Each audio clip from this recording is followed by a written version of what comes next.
From JBS Studios in Greater New York, this is the JBS News Update with Teisha Bader. I'm Teisha Bader with the JBS News Update for Tuesday, January the 4th, 2022. Israel's Central Bureau of Statistics released its population data just ahead of the new year. As of December the 31st of 2021, they reported the population of Israel was estimated at approximately 9,449,000 inhabitants, with just over 6,982,000 Jewish and just over 1,993,000 Arab, with 472,000 falling into the category of others. 25,000 new immigrants, or Olim Chadashim, made Aliyah to Israel in 2021. Israeli Prime Minister Naftali Bennett toured Sheba Medical Center today for a briefing on interim data from the hospital's clinical trials on the fourth coronavirus vaccine, which is the second booster shot that Israel has begun giving those at higher risk and those over the age of 60. Preliminary results are twofold. First of all, the fourth dose is safe. Its safety parameters are similar to what we saw after the third dose. That's good news. And the second good news is that a week after taking the fourth dose, we see a meaningful rise in the number of antibodies, a five-fold increase within 1 week.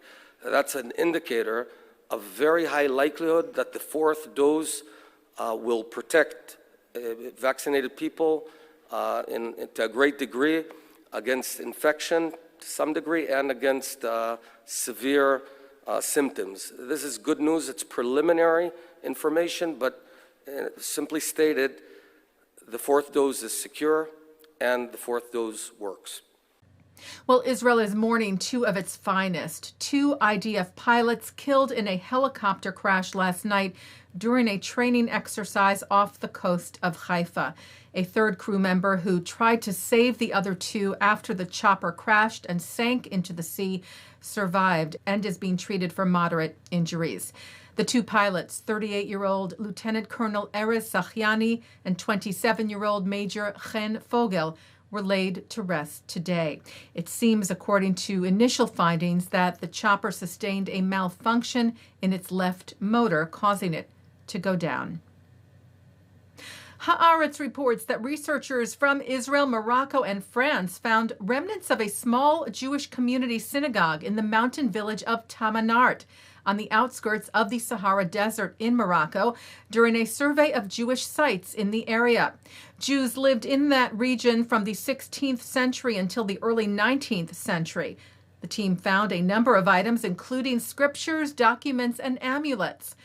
Just a few weeks ago, according to Morocco World News, King Mohammed VI reportedly announced an initiative to restore hundreds of historical Jewish sites in Morocco, including synagogues.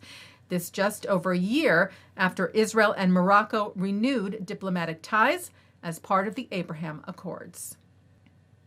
Google confirmed reports today that it is acquiring Israeli cybersecurity startup threat detection company Samplify.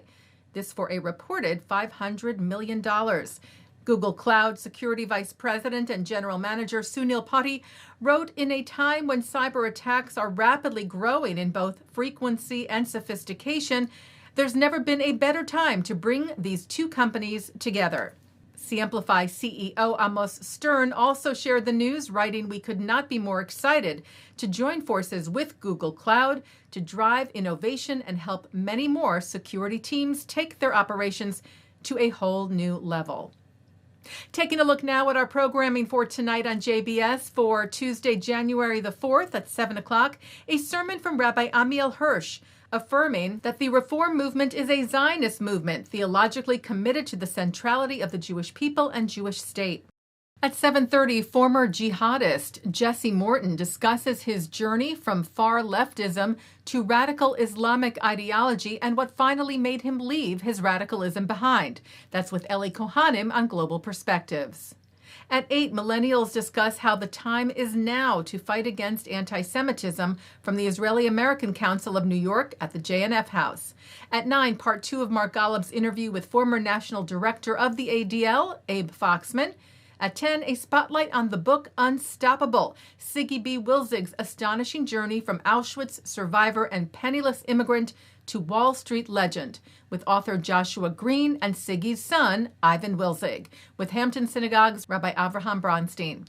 At 10:30 on Conversations on Zionism, Shachar Azani speaks with family members and prominent Zionist leaders Olga Mesho Washington, Dumasani Washington, and Joshua Washington.